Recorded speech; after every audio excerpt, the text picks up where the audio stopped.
बिस्मिल्लाहिर्रहमानिर्रहीम। मुअज़्ज़ज़ नाज़रीन, अस्सलाम वालेकुम वरहमतुल्लाहि वबरकातुहू। आप देख रहे हैं आम आदमी का सवाल और मैं हूं मोहम्मद ज़ियाफ़त ख़ान। मुअज़्ज़ज़ नाज़रीन, आज हम एक ऐसे अहम इशू की तरफ अपनी गुफ्तगू का रुख करेंगे कि आज़ाद कश्मीर के प्राइम मिनिस्टर ने टीचर्स एसोसिएशन के सदर और उनके जनरल सेक्रेटरी को उनकी सर्विस से बर्खास्त कर दिया है और ऐसा करते हुए उन्होंने अपनी स्पेशल पावर का इस्तेमाल किया है। आइए हम देखते हैं कि प्राइम मिनिस्टर ये कदम उठाने के ऊपर क्यों मजबूर हुए और टीचर्स की ऐसी क्या गलत उनकी कोई सर्विस के कानून और कवायद की खिलाफ वर्जी हुई है कि जिसकी बिना पर प्राइम मिनिस्टर को ये कदम उठाना पड़ा। तो मुअज़्ज़ज़ नाज़रीन, जिस तरह कि हम जानते हैं कि किसी भी सर्विस के अंदर जब कुछ लोग रिक्रूट होते हैं तो उनको पहले से बता दिया जाता है जी कि आपकी सर्विस का जो आपके जो कैरियर का तरीक़ाकार है प्रमोशन का वो इस तरह से होगा। टीचर्स के मामले में ये काफ़ी जो है वो गलतफ़हमियाँ थीं। तो हुकूमत ने इस तमाम सिचुएशन को मलूज़ ख़ातिर रखते हुए 2009 के अंदर जो है वो एक पॉलिसी जो है वो कंस्ट्रक्ट की थी, जिसे 2012 में नाफज़ कर दिया गया था कि आज़ाद कश्मीर के जितने भी टीचर्स हैं, कमोबेश 40,000 टीचर हैं, इनकी प्रमोशन जो है वो पाकिस्तान में मौजूद जो टीचर्स के सिलसिले का एक निज़ाम है जिसमें खैबर पख्तूनख्वा फेडरल के जो टीचर्स हैं, सिंध के हैं या पंजाब के या दीगर किसी भी फेडरल एडमिनिस्ट्रेटिव टेरिटरी के जो टीचर हैं, उन्हीं की तरह के ऊपर इनको प्रमोट किया जाएगा। ये पॉलिसी आज़ाद कश्मीर असम्बली ने 2012 में नाफज़ कर रही थी, लेकिन इसके ऊपर अमल दरामद नहीं हो रहा था। मुअज़्ज़ज़ नाज़रीन, आप अंदाज़ा लगाएं कि 2012 कहाँ और 2023 कहाँ। यानी ये पॉलिसी 2012 में बनी और ताहाल इसके ऊपर कोई अमल नहीं हो सका। यानी ये गवर्नमेंट की इस दौरान जितनी भी गवर्नमेंट्स आई हैं, ये उनकी बहुत बड़ी नाअहली है कि वो एक बहुत बड़े डिपार्टमेंट के अंदर जो कि आज़ाद कश्मीर की एक लिहाज से बैकबोन की हैसियत रखता है कि आज़ाद कश्मीर में कुल मुलाजमीन की तादाद जो है वो 90,000 है, जिसमें से कमोबेश 40,000 जो है वो उस्ताज़ इकराम हैं और उनके कैरियर प्रोग्रेशन के ऊपर जो पॉलिसी बना रही है government of Azad Jammu and Kashmir, वो उसको नाफज़ करवाने में नाकाम हो रही है। आप देखेंगे टीचर जो है या उनकी जो तंजीमें हैं वो भी इस दौरान खामोशी से नहीं बैठी। उन्होंने हर फोरम के ऊपर इसको नाफज़ करने के लिए एहतजाज या जो भी एक पुरअमन तरीक़ाकार होता है अपने मुतालबात को मनवाने का, वो उन्होंने इख्तियार किए रखा। कई जगहों के ऊपर गवर्नमेंट की तरफ से ताकत का इस्तेमाल हुआ, लेकिन टीचर्स की जो ऑर्गेनाइजेशन है उन्होंने अपने मुतालबात को बड़े महज़ब अंदाज में मुख्तलिफ प्लेटफार्म्स के ऊपर जो है वो पेश किया और कई मौक़ों के ऊपर हुकूमती वज़रा ने उनको ये यकीन दहानियाँ भी करवाई कि वो जल्द या बदेर उनकी इस पॉलिसी को उनकी सर्विस स्ट्रक्चर का हिस्सा बनाकर उनको इस बात से बिल्कुल आज़ाद कर देंगे कि उनकी सर्विस की जो है वो प्रमोशन कब होनी है। यानी ये पॉलिसी होगी और बस उनके जो महकमा जाती रूल्स होंगे वो इनको आहिस्ता आहिस्ता अपने अपने वक्त के ऊपर प्रमोट कर होते रहेंगे और उस्ताद बेफिक्र होकर जो है वो तलबा की तदरीस के ऊपर जो है वो अपनी तमाम तर तवज्जो वो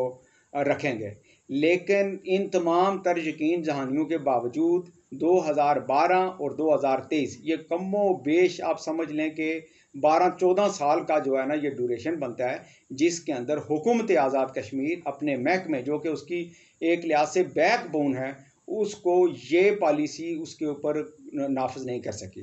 तो अभी जब इस हुकूमत के होते हुए आज़ाद कश्मीर की जो टीचर एसोसिएशंस ने उन्होंने पहले जो है अपनी तदरीसी जो अमल है उसको मुअत्तल किए बगैर एक दफ़ा हड़ताल की कॉल दी और हुकूमत को महसूस करवाया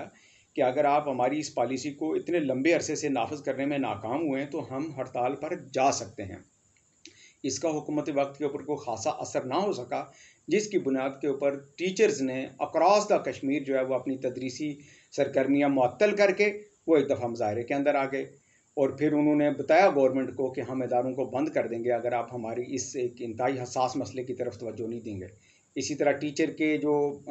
नुमाइंदे थे वो प्राइम मिनिस्टर से मिले, उनकी मुलाकात हुई है, लेकिन पता नहीं प्राइम मिनिस्टर साहब के मिजाज के ऊपर कि कौन सी ऐसी बात गरां गुजरी कि इस मुलाकात के बाद उन्होंने दो जो है वो मौक़िफ़ इख्तियार किए। एक तो ये कि उन्होंने कोई अपना स्पेशल पावर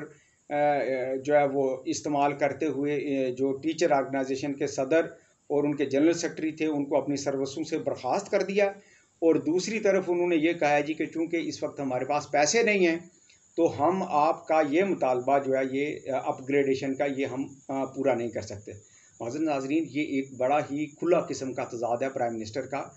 और टीचर्स के जो मामलात हैं या पब्लिक को टीचर से क्या शिकायत है वो एक अलग बहस है, लेकिन एक इतना बड़ा महकमा जो एक आज़ाद कश्मीर के लिए एक बड़ा मानी रखता है, और इनमें से अक्सर टीचर की जो टैक्स भी पेमेंट है वो भी आप समझ लें कि वो भी हुकूमत को एक लिहाज से कंट्रीब्यूशन जाता है।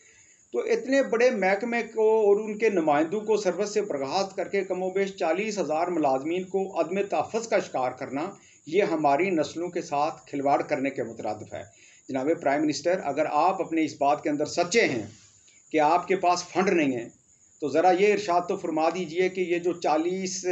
लोगों की आपने ये इतनी बड़ी कैबिनेट बनाई है,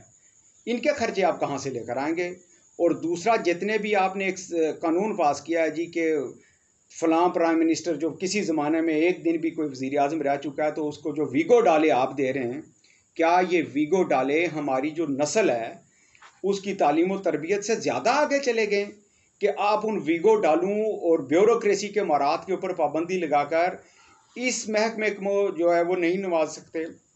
ये आप वज़ीर आज़म साहब एक बड़े संजीदा आदमी हैं,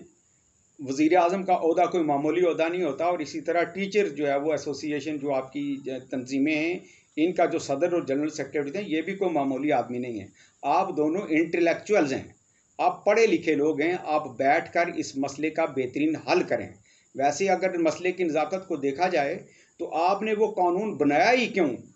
कि जिसके ऊपर आप अमल दरामद नहीं करवा सके? कानून तो जिस दिन कानून बन जाता है वो उससे अगले लम्हे जो है वो नाफज होना होता है। तो ये 14 साल आप क्या समझते हैं कि ये रियासत है या कोई जंगल है कि जिसके अंदर जिसका जो दिल करेगा वो खिलवाड़ करता चलेगा? जनाब वज़ीर आज़म, आप अपनी संजीदगी का मुज़ाहरा करें और इन लोगों के ये जो आपने सर्विस से इनकी बर्खास्तगी के जो आर्डर जारी किए हैं, इससे 40,000 टीचर कम्युनिटी के अंदर अदम तहफ़्फ़ुज़ का एक एहसास पैदा हो गया है। अब मुझे एक बात बताएं कि एक जिस बंदे को अपनी नौकरी का ख़तरा हो वो बच्चों को क्या पढ़ा सकेगा? आपको इस बात का अंदाज़ा नहीं है कि ये एक नस्ल को मुतासर कर देने वाली बात है। और जून एलिया साहब ने एक बड़ा अच्छा शेर कहा है कि एक ही हादसा तो है, और वो ये कि आज तक बात नहीं कही गई, बात नहीं सुनी गई। आप पढ़े लिखे लोग हैं, आप बैठें, एक दूसरे को सुनें और इस मसले का एक मुस्बत हल निकालें। 40,000 की कम्युनिटी को उसकी कैरियर प्रोग्रेशन का एक नक्शा दें, और ये एक अच्छा काम जो है ना वो अपने खाते में डाल कर जाएं, क्योंकि आज़ाद कश्मीर के अंदर प्राइम मिनिस्टर की तब्दीली जो है ना वो आपको पता ही है कि हफ्तों अशरों की बात होती है। यानी पिछले 3 महीनों के अंदर समझ लें 6-7 महीनों के अंदर हमारे 3 वज़राए आज़म तब्दील हो चुके हैं। तो आपको अल्लाह ताला ने एक मौका दिया है, तो आप इतने बड़े अरसे से एक संजीदा मसले को जो कि तातल का शिकार है उसको हल करके आप अपनी नेकनामी में भी इजाफा करें। टीचर्स के साथ जो हमारी या आम आदमी की कंप्लेंट्स हैं कि उसका और सिविल स्कूल का जो प्रॉब्लम चल रहा है जी कि वो नतायज अच्छे नहीं देते, ये एक बहुत बात की बात है। एक महकमा को बनाना, महकमा हुकूमत के लिए रीढ़ की हड्डी की हैसियत रखता है, फिर उसको चलाना और उसकी कारकर्दगी को बेहतर बनाना ये हुकूमत के लिए पहली तरजीह के तौर पर होना चाहिए। मैं इसी के ऊपर इजाज़त चाहता हूँ, इंशाल्लाह फिर किसी अहम व्लॉग में मिलेंगे। अल्लाह हाफ़िज़।